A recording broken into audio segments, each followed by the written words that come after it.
In this video, I'm going to show you how to delete your Jotform account. Once you're logged in and on your home screen, navigate to the top right-hand corner and click on your profile icon. From the drop-down that appears, select the Settings option. This will open the Settings page in a new browser tab. On this Settings page, look at the left-hand side of the screen and click on the Account tab. Once you're on the Account page, scroll all the way down to the bottom and you will see an option labeled Delete My Account. Click on this option once.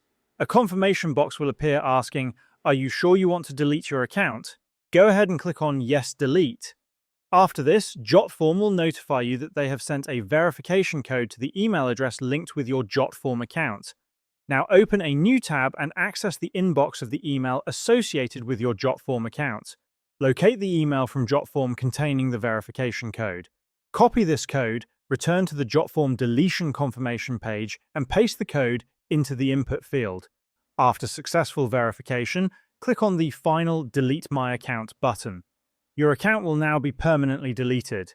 Keep in mind that before you proceed with deletion, make sure to cancel any active subscriptions linked to your account. If you have any, you can watch our dedicated video on how to cancel Jotform subscriptions before proceeding.